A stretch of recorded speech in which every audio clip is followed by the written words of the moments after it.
कहानी की शुरुआत एक जंगल के दृश्य से होती है। एक आदमी पागलों की तरह इस घने जंगल से बाहर निकलने की कोशिश कर रहा था, लेकिन जंगल इतना घना था कि वहां से बाहर निकलने का कोई रास्ता दिखाई नहीं दे रहा था। वह आदमी सूरज को देखकर अपनी दिशा तय कर रहा था, लेकिन अब सूरज भी ढल चुका था। फिर भी उसने भागना नहीं छोड़ा। भागते भागते वह एक ऐसी जगह पहुंचा जहां उसे एक साइन बोर्ड दिखाई दिया। उस पर लिखा था पॉइंट ऑफ नो रिटर्न, यानी यहाँ से कोई वापस नहीं जा सकता। इस बोर्ड को देखकर उसके चेहरे पर चिंता साफ दिखाई दे रही थी। अंधेरा और गहरा हो गया और अचानक सारे पक्षी उड़कर वहां से चले गए। छिपने की कोई जगह नहीं थी। आदमी बहुत डरा हुआ था, इसलिए वह एक पेड़ पर चढ़ गया, लेकिन उसकी बदकिस्मती से वह ऊंचे पेड़ से नीचे गिर गया। इसके पहले कि वह बेहोश हो जाता, हम देखते हैं कि कोई उसे खींच रहा है, लेकिन उसे खींचने वाला कौन है यह नहीं दिखाया गया। हमें बस उस आदमी की दर्द भरी चीखें सुनाई देती हैं। फिर सीन कट होता है और हमें 6 दिन बाद शहर में मीना नाम की एक लड़की दिखाई जाती है। मीना का कोई दोस्त या परिवार नहीं था, सिर्फ एक बहन को छोड़कर। इस समय जिस पेट स्टोर में वह काम कर रही थी, उसके बॉस ने उसे आदेश दिया कि वह एक तोते को चिड़ियाघर छोड़कर आए। मीना ने उस तोते को उठाया और अपने घर ले गई, क्योंकि उसे अगले दिन जू जाना था। उस रात उसने तोते के साथ ही समय बिताया और फिर सुबह होते ही वह उसे लेकर जू के लिए निकल पड़ी। लंबी सड़क पर चलते चलते अचानक उसने शायद गलत मोड़ ले लिया और वह जंगल के बीचों बीच पहुंच गई। ये वही जंगल था जहां हमने पहले एक आदमी को गायब होते हुए देखा था। पहले तो वह अपनी गाड़ी के जरिए ही जंगल में अंदर तक गई, लेकिन जब उसे बाहर निकलने का रास्ता समझ नहीं आया तो उसे गाड़ी छोड़कर उतरना पड़ा। उसे लगा कि शायद यहाँ पास में कोई होगा जिससे वह मदद मांग सके। वह अपने तोते को लेकर आगे बढ़ने लगी। अंधेरा भी गहराता जा रहा था। अचानक पहले की तरह ही सभी पक्षी इन पेड़ों से उड़कर चले गए। मीना को अब डर लगने लगा था, क्योंकि जमीन जोर जोर से हिल रही थी। उसे अपने आसपास किसी के मौजूद होने का एहसास भी हो रहा था। उसने दूर देखा कि एक बूढ़ी औरत भाग रही थी। मीना भागते हुए उसका पीछा करती है और उसे मदद मांगने की कोशिश करती है, लेकिन वह औरत रुकती नहीं और भागती रहती है। मीना उसका पीछा करते करते थक गई और रुक गई। तभी उस बूढ़ी औरत ने उसे आवाज देकर कहा, अगर जिंदा रहना चाहती हो तो तेजी से भागकर हमारी तरफ आओ। यह सुनते ही मीना फिर से दौड़ते हुए उस बूढ़ी औरत की तरफ भागी। वह औरत मीना का हाथ पकड़कर उसे एक घर के अंदर ले आई। घर के अंदर आते ही उस औरत ने दरवाजा लॉक कर लिया, लेकिन यह कोई साधारण घर नहीं था, बल्कि एक अजीब सा कमरा था जिसमें एक बड़ा सा शीशा लगा हुआ था। उस बूढ़ी औरत के साथ वहाँ 2 और लोग भी मौजूद थे। मीना घबराकर इन लोगों से पूछती है, ये कौन सी जगह है? वे लोग कोई जवाब नहीं देते और मीना से कहते हैं कि वह शीशे के सामने खड़ी हो जाए, क्योंकि कोई उन्हें देखने आने वाला था। मीना ने पूछा, आखिर कौन देखने आ रहा है? तो वह बूढ़ी औरत, जिसका नाम मेडलाइन था, जवाब देती है, हमें वॉचर्स देखने आ रहे हैं। तभी वहां से अजीबोगरीब आवाजें आने लगती हैं। मेडलाइन ने बताया कि वॉचर्स तुम्हारे आने से खुश हैं। वे यहाँ तुम्हारे लिए तालियां बजा रहे हैं। मीना बुरी तरह से कंफ्यूज थी, क्योंकि जिन्हें मेडलाइन वॉचर्स कह रही थी, उन्हें अभी तक न तो फिल्म में दिखाया गया था और न ही मीना या किसी और ने उन्हें देखा था। रात गुजर जाती है और सुबह होने पर ये लोग उस जगह से बाहर निकल आते हैं। मेडलाइन मीना को बताती है, वे वॉचर्स सिर्फ रात में ही बाहर निकलते हैं। दिन के वक्त हम जंगल में आजाद घूम सकते हैं। मीना को इस जंगल में नहीं रहना था। वह यहाँ से निकलने के लिए आगे बढ़ जाती है, लेकिन मेडलाइन उसे रोकते हुए कहती है, यह तुम्हारा सही फैसला नहीं है। इस जंगल से बाहर निकलने का कोई रास्ता नहीं है। रात होने से पहले हमें इस घर में वापस आना पड़ता है। अगर तुम देर कर दोगी तो अपनी जान गंवा दोगी। मीना किसी की बात नहीं सुनती और अपने तोते को लेकर आगे बढ़ती रहती है। कुछ दूर चलने पर उसे भी वही साइन बोर्ड दिखाई देता है, जिस पर लिखा था पॉइंट ऑफ नो रिटर्न। इसे देखकर वह घबरा तो जाती है, लेकिन पहले लड़के की तरह ही वह सूरज की दिशा देखकर उसी दिशा में चलने लगती है। हालांकि वह जंगल से बाहर निकलने में कामयाब नहीं हो पाती। अचानक उसे जमीन के नीचे कुछ हलचल महसूस होती है। डर के मारे वह वापस उसी घर की तरफ भागती है। हार मान चुकी मीना को वहां मेडलाइन दिलासा देती है और कहती है, तुम अकेली नहीं हो जिसने यहाँ से निकलने की कोशिश की और असफल रही। हम भी तुम्हारी तरह हार कर यहीं रुके हैं। मेडलाइन आगे बताती है, इस जंगल से बाहर निकलने का कोई रास्ता नहीं है। ये जंगल आत्माओं को अपनी ओर खींचता है और इंसानों को ऐसी अजीबोगरीब चीजें दिखाता है जो उन्हें पागल बना सकती हैं। इसलिए अगर जिंदा रहना चाहती हो तो हमारे साथ ही रहो। ये जंगल एक शिकारी है और हम सब उसके शिकार हैं, मेडलाइन ने मीना से कहा। फिर उसने मीना को जंगल में लगाए गए पॉइंट ऑफ नो रिटर्न के कई साइन बोर्ड दिखाए, जो गोल दायरे में लगाए गए थे। मेडलाइन बताती है, ये साइन हमारे घर से आधे दिन की दूरी पर लगाए गए हैं। अगर इससे आगे गई तो वापस लौटना लगभग नामुमकिन हो जाएगा। इसलिए जब भी ये साइन तुम्हें दिखें, इन्हें इग्नोर मत करना। मीना पूछती है, यह सब किसने बनाया? मेडलाइन जवाब देती है, ये एक प्रोफेसर ने बनाया था। रात हो जाती है और सभी लोग वापस उस घर के अंदर आ जाते हैं। हर रात वॉचर्स उन्हें देखने के लिए आते थे। आज कीरा नाम की लड़की उनके सामने डांस करती है और कहती है, ये सब उन्हें पसंद है। ऐसा नहीं था कि इन चारों को हर रात वॉचर्स के सामने खड़े ही रहना पड़ता था। वे अपनी मर्जी से जो करना चाहते थे कर सकते थे, लेकिन उन्हें वॉचर्स की तरफ अपनी पीठ नहीं करनी थी। रात में तो उन्हें सिर्फ वॉचर्स की समस्या का सामना करना पड़ता था, लेकिन दिन में भी उनके लिए मुश्किलें कम नहीं थी। ये लोग हर रोज जंगल से कुछ कुछ न कुछ शिकार करके लाते थे जिससे उनका गुजारा चलता था। अगले दिन कीरा और मीना दोनों जंगल में खाना इकट्ठा करने के लिए जाती हैं।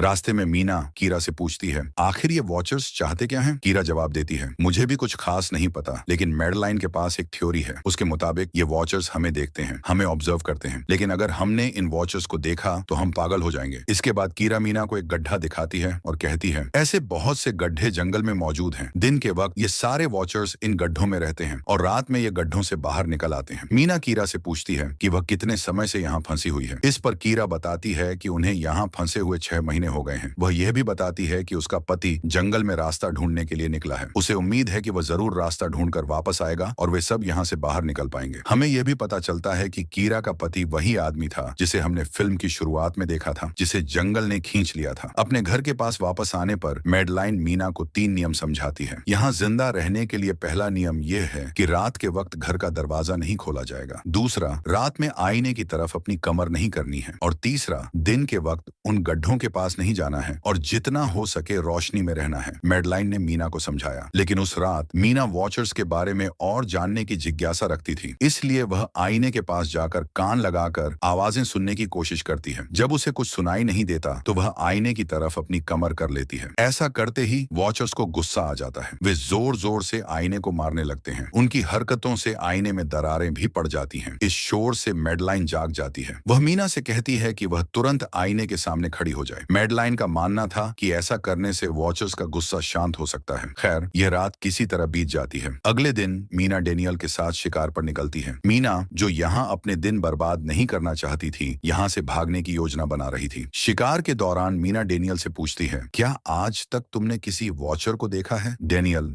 ना में जवाब देता है। तब मीना उसे समझाने की कोशिश करती है, मुझे लगता है कि ये सब मैडलाइन की बनाई हुई कहानियां हैं जिनमें वह हमें फंसा रही है। हमें जरूर इन गड्ढों को जाकर चेक करना चाहिए। शायद हमें यहाँ से बाहर जाने का कोई रास्ता मिल जाए। डेनियल, जो खुद भी यहाँ से बाहर निकलना चाहता था, मीना की बात मान लेता है। अब मीना एक रस्सी से खुद को बांधकर उस गड्ढे के अंदर उतरती है। रस्सी का दूसरा सिरा डेनियल ने पकड़ा हुआ था ताकि अगर मीना को कुछ हो जाए तो वह उसे तुरंत बाहर खींच सके। मीना गड्ढे के अंदर पहुंचती है जहां उसे बहुत सारे इंसानों का सामान मिलता है। वह समझ जाती है कि यह सामान उन लोगों का है जो पहले इस जंगल में फंसे होंगे। मीना उन सामानों को इकट्ठा कर लेती है। रस्सी की मदद से वह और डेनियल उस सामान को गड्ढे से बाहर ले आते हैं। लेकिन जैसे ही मीना गड्ढे से बाहर निकलने लगती है, उसे गड्ढे के अंदर किसी की उंगलियां दिखाई देती हैं। वह ठीक से नहीं देख पाती कि वह क्या था, लेकिन वह डर जाती है। दोनों उस सामान को लेकर वापस अपने सेफ हाउस आ जाते हैं। वहां मैडलाइन उनसे पूछती है, यह सामान तुम्हें कहां से मिला? मीना और डेनियल झूठ बोल देते हैं कि यह सामान उन्हें जंगल में पड़ा मिला है। मैडलाइन को इस जंगल में रहते हुए बहुत समय हो चुका था और वह जानती थी कि वह सामान जंगल से नहीं बल्कि गड्ढे से ही मिला होगा। वह मीना से बार बार पूछती रही, बताओ तुमने गड्ढे के अंदर क्या देखा? लेकिन मीना कुछ नहीं बताती। अब इन लोगों को गड्ढे से एक कैमरा भी मिल गया था जिसे उन्होंने सीसीटीवी कैमरा बना लिया। डेनियल और मीना इस कैमरे को घर के बाहर लगा देते हैं ताकि वे वॉचर्स को देख सकें। मैडलाइन उन्हें समझाती रहती है कि वे गलत कर रहे हैं, लेकिन ये दोनों उसकी एक भी बात नहीं सुनते। आज ये लोग वॉचर्स का इंतजार कर रहे थे ताकि उन्हें देख सकें। अभी तक वॉचर्स नहीं आए थे, लेकिन आज इनके साथ कुछ अजीब होता है। उनका दरवाजा खटखटाया जाता है। वे लोग कैमरे से देखते हैं तो वहां इंसानी टांगें दिखाई देती हैं। बाहर जो भी था वह कीरा के हस्बैंड की आवाज में बात कर रहा था। कीरा को लगा कि शायद उसका पति यहाँ से बाहर निकलने का रास्ता ढूंढ लाया है। वह जल्दी से उठकर दरवाजा खोलने जाती है, लेकिन मैडलाइन उसे रोक देती है और कहती है, तुम यह दरवाजा नहीं खोल सकती। मैं जानती हूँ वह तुम्हारा हस्बैंड नहीं है। कीरा को मैडलाइन की बातों पर यकीन नहीं होता, इसलिए मैडलाइन कहती है, तुम इसका इम्तिहान ले लो। तुम उससे कोई ऐसी बात पूछो जिसके बारे में सिर्फ तुम या तुम्हारा हस्बैंड जानता हो। कीरा बाहर खड़े इंसान से एक किताब के बारे में सवाल करती है जिसके बारे में उसे ही पता होना चाहिए था, लेकिन जब बाहर खड़ा इंसान कोई जवाब नहीं देता तो वे समझ जाते हैं कि यह वॉचर है। जब वे दरवाजा नहीं खोलते तो वॉचर बाहर लगे कैमरे को तोड़ देते हैं। अब सभी वॉचर गुस्से में आ चुके थे और वे इन लोगों के घर के बाहर लगे शीशे को भी तोड़ने वाले थे, लेकिन इन लोगों ने शीशे के सामने खड़ा होकर इसे रोक लिया। उनके ऐसा करने पर वॉचर्स ने शीशा तोड़ना बंद कर दिया और वे इन्हें मारने नहीं आए। रात को उनके साथ कई अजीब और गलत चीजें घटी, इसीलिए डेनियल और मीना ने फैसला किया कि वे मैडलाइन को सच बता देंगे कि वे गड्ढे में गए थे। ये सुनकर मैडलाइन बहुत गुस्सा हो जाती है क्योंकि उन्होंने एक नियम तोड़ा था। मैडलाइन उस घड़े से लाया हुआ सारा सामान उठाकर वापस उसी घड़े में फेंक देती है। अब ना चाहते हुए मीना भी वहीं रहने के लिए मजबूर हो जाती है। वक्त गुजरता गया, मौसम बदल गया और सर्दियां आ गईं, लेकिन अब तक ये लोग वहीं फंसे हुए थे। मीना हर रोज यहाँ से बाहर निकलने का रास्ता ढूंढने जाती थी, लेकिन उसे कोई रास्ता नहीं मिलता था। उसने एक नक्शा भी बनाया था। उसे यकीन था कि कभी तो वह यह नक्शा पूरा कर ही लेगी। सर्दियों की वजह से इन्हें खाना भी ठीक से नहीं मिल रहा था और खाना न मिलने के कारण इनकी मानसिक स्थिति खराब होती जा रही थी। इसी दौरान मैडेलाइन और डेनियल का झगड़ा हो जाता है, जिसमें डेनियल मैडेलाइन के साथ साथ मीना को भी बाहर छोड़कर गड्ढे के सेफ हाउस में लॉक कर देता है। अंधेरा होने वाला था और मैडेलाइन और मीना दरवाजा खटखटाती हैं। डेनियल से कहती हैं, प्लीज दरवाजा खोल दो, लेकिन वह दरवाजा नहीं खोलता। फिर अंधेरा भी हो जाता है और मजबूरन उन्हें अपनी जान बचाने के लिए एक घने दरख्त के नीचे खड़ा होना पड़ता है। अब उन्हें वॉचर्स के आने की आहट भी सुनाई दे रही थी। इस वक्त मीना और मैडेलाइन के साथ साथ हम ऑडियंस को भी इन वॉचर्स की एक झलक दिखाई जाती है। ये लोग लंबे, पतले और खतरनाक थे। अपने गढ़ों से निकलकर ये सब इंसानों को देखने के लिए इस सेफ रूम तक पहुंचते हैं। जब इन वॉचर्स को लगता है कि मीना और मैडेलाइन यहाँ नहीं है, तो वे उन्हें खाने के लिए जंगल में ढूंढने लगते हैं। लेकिन जैसे ही ये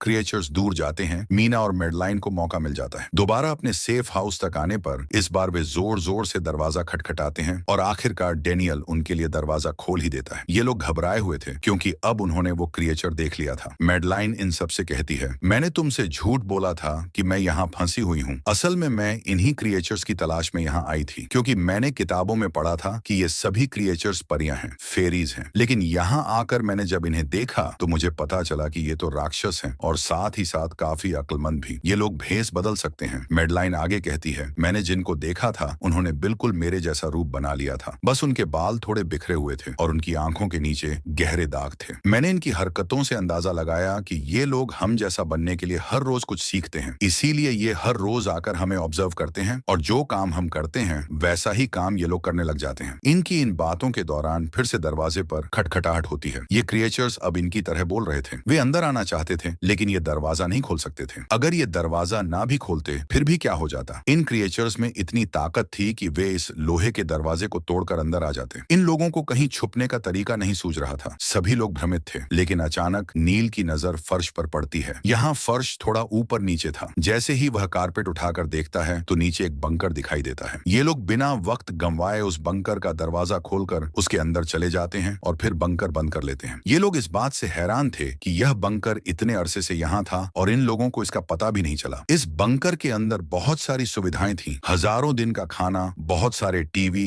टेक्नोलॉजी और कई जरूरी सामान रखा था। मीना जानना चाहती थी कि आखिर ये जगह किसने बनाई, इसीलिए वो एक कंप्यूटर को ऑन कर लेती है। इस कंप्यूटर में इंटरनेट तो नहीं था, लेकिन बहुत सा डाटा सेव था, जिसे खोलने पर इन्हें पता चलता है कि ये सारी जगह डॉक्टर मार्टिन ने बनाई थी। ये प्रोफेसर असल में इन क्रिएचर्स के बारे में जानता था और इन पर रिसर्च करना चाहता था, इसीलिए उसने यह बंकर बनाया था। वो इस बंकर में रहता था और पैसों का लालच देकर वह दूसरे इंसानों को यहाँ लेकर आता था। रात के वक्त उन्हें ऊपर के कमरे में छोड़कर खुद इस बंकर में आकर छुप जाता था और फिर ये क्रिएचर्स उन इंसानों को खा जाते थे। अपनी सारी रिसर्च के दौरान डॉक्टर मार्टिन ने बताया था कि ये क्रिएचर्स कोई राक्षस नहीं थे, बल्कि असल में फेरीज थी जो पहले इंसानों के साथ रहती थी। लेकिन फिर इंसानों ने इन फेरीज को धोखा दिया, इन्हें जंगलों में फंसा दिया और वे खुद यहाँ से चले गए। काफी साल जमीन के नीचे रहने की वजह से इनका जादू और उनके पर कमजोर हो गए थे। डॉक्टर मार्टिन बताते हैं कि अपनी रिसर्च के दौरान उन्हें एक अलग फेरी मिली जो रोशनी में भी उन गढ़ों से बाहर आ सकती थी। यह फेरी बहुत खास थी। उसने डॉक्टर मार्टिन को मारने की बजाय उसे अपना साथी बना लिया और वह मार्टिन के साथ रहकर सब कुछ सीख गई। लेकिन थोड़े समय बाद इन दोनों के बीच कोई बड़ा झगड़ा हो गया। इस कंप्यूटर में बहुत सारी वीडियो थी और हर वीडियो में डॉक्टर मार्टिन ने कुछ न कुछ बताया था। मीना बस ये जानना चाहती थी कि आखिरकार क्या हुआ, इसीलिए उसने सबसे आखिरी वीडियो प्ले किया। उसमें वह देखती है कि प्रोफेसर खुद को और उस फेरी को मारने वाला था। मरने से पहले वह इस जंगल में फंसे हुए लोगों के लिए एक रास्ता बता जाता है। वह कहता है कि शाम को जिस दिशा में परिंदे उड़ते हैं उसी दिशा में अगर लोग दौड़ें तो वे इस जंगल से बाहर निकल सकते हैं। उसने इस रिकॉर्डेड मैसेज में कहा था कि अगर कोई इस जंगल से बाहर निकलने में कामयाब हो गया तो यूनिवर्सिटी में जाकर मेरी सारी रिसर्च तबाह कर देना। बस कुछ राज हमेशा के लिए रह जाने चाहिए। मैंने यहाँ आकर बहुत बड़ी गलती की थी। मैं वो दुनिया नहीं बना सका जिसका मैंने ख्वाब देखा था। मैं इंसानों और फेरीज को एक साथ नहीं रख सका। खैर, अब रात हो चुकी थी और इन लोगों को बाहर जाने का रास्ता मिल चुका था। सभी लोग बंकर से बाहर निकलते हैं तो देखते हैं कि उनका सेफ हाउस पूरी तरह से वॉचर्स ने तबाह कर दिया है। अब ये लोग जंगल से बाहर निकलने के रास्ते पर चल पड़ते हैं। वो परिंदे जिनके बारे में प्रोफेसर ने बताया था वे शाम को उड़ने वाले थे, लेकिन इन्हें शाम से पहले जंगल से बाहर निकलना था। इसलिए मीना अपने पास मौजूद पैरट को आजाद कर देती है। जिस दिशा में वह उड़ता है ये लोग उसी दिशा में चलने लग जाते हैं। चलते हुए रास्ते में उन्हें एक कब्र मिलती है। मैडेलाइन उस कब्र को देखकर बताती है कि एक वक्त था जब ये लोग इंसानों के साथ रहते थे, लेकिन इंसानों ने इनके साथ बहुत बुरा किया, धोखा दिया और इन्हें जंगलों में छोड़कर चले गए। और क्योंकि इन फेरीज ने अपने पर और अपनी जादू को खो दिया,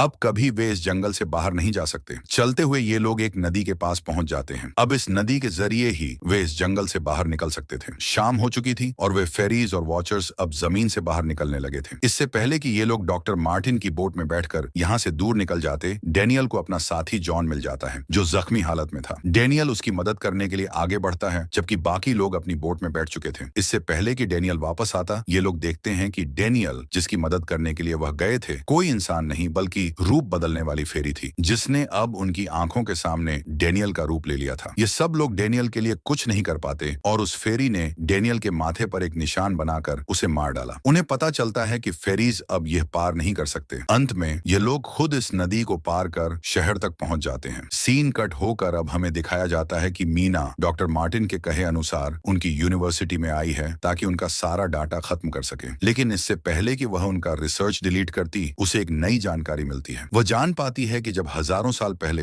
इंसान और फेरीज एक साथ रहते थे, तब उनकी शादी भी हुआ करती थी। ऐसे इंसान और फेरीज के बच्चे भी हुए थे, जिन्हें हाइब्रिड कहा जाता था। उसे यहाँ यह बात भी पता चली कि मेडलाइन जो वहाँ मिली थी, वह कोई और नहीं बल्कि प्रोफेसर मार्टिन की पत्नी ही थी। वह कंफ्यूज हो जाती है और सोचने लगती है कि मेडलाइन ने उसे ये बातें क्यों नहीं बताई। इस सारी कंफ्यूजन को शेयर करने के लिए वह कीरा के पास जाती है और उसे बताती है कि जिस मेडलाइन से हम जंगल में मिले थे, वह असल में प्रोफेसर मार्टिन की पत्नी थी। लेकिन उसने हमें यह सच्चाई इसलिए नहीं बताई क्योंकि वह एक इंसान नहीं बल्कि एक भेस बदलने वाली फेरी थी। ये सुनकर कीरा हैरान हो जाती है। असल में काफी सालों पहले प्रोफेसर की पत्नी मेडलाइन लंग्स कैंसर की वजह से मर गई थी। प्रोफेसर उनसे बहुत प्यार करते थे और वह उनके साथ ही रहना चाहते थे। फिर प्रोफेसर को इन भेस बदलने वाली फेरीज के बारे में पता चला। अपनी पत्नी की फोटो दिखाते हुए उसने उस फेरी को मेडलाइन जैसा बना दिया। अभी मीना ये सारी बातें बता ही रही थी कि एकदम से उसे पता चलता है कि वह ये सारी बातें कीरा को नहीं बल्कि मेडलाइन को ही बता रही है, जिसने इस वक्त कीरा का भेस बदला हुआ था। जैसे ही असली कीरा वहां आती है, मेडलाइन उसे बेहोश कर देती है और फिर वह फौरन मीना पर हमला करने के लिए आगे बढ़ती है ताकि उसका राज राज ही रहे। इससे पहले कि वह मीना को मारती, वह उसे कहती है, मैं इकलौती थी जो जंगल में सबसे अलग थी। वहां सारी फेरीज मेरा मजाक उड़ाती थी। मैं दिन के वक्त भी बाहर निकल सकती थी। इसी गुस्से में उन्होंने मुझे वहां से बाहर निकाल दिया। तब मीना उसे कहती है, तुम अलग नहीं थी, तुम बहुत ज्यादा खास थी। असल में तुम हाइब्रिड हो, आधी इंसान और आधी फेरी हो। इसी वजह से तुम फेरीज के साथ भी रह सकती हो और इंसानों के साथ भी। और यही वजह है कि तुम उस जंगल से बाहर निकल आई। मीना का सारा सच बताते ही एकदम से मेडलाइन के पास उसके पैर और उसके जादू वापस आ जाते हैं, जिसके बाद वह मीना को वहीं छोड़कर वहां से उड़ जाती है। अब कहानी कुछ हफ्तों बाद की दिखाई जाती है, जहां मीना अब अपनी बहन के पास गई है। जंगल और फेरीज वाले सारे वाकये के बाद वह काफी डर गई थी और अब वह अपनी बहन के साथ ही रहना चाहती थी। उसने अपनी बहन को बताया, मुझे लगता है कि वह फेरी अभी भी मेरा पीछा करती है। तब मीना की बहन उसे कहती है, तुम डरो नहीं, कुछ नहीं होगा। और कहानी के आखिरी सीन में हमें एक बच्ची को दिखाया जाता है, जो कि इस वक्त भी मीना के घर के नीचे ही थी। यह कोई और नहीं बल्कि वह फेरी मेडलाइन ही है, जो इनकी दुनिया में इस बच्ची के रूप में रह रही है। और इसी को दिखाते हुए यह कहानी यहाँ खत्म हो जाती है।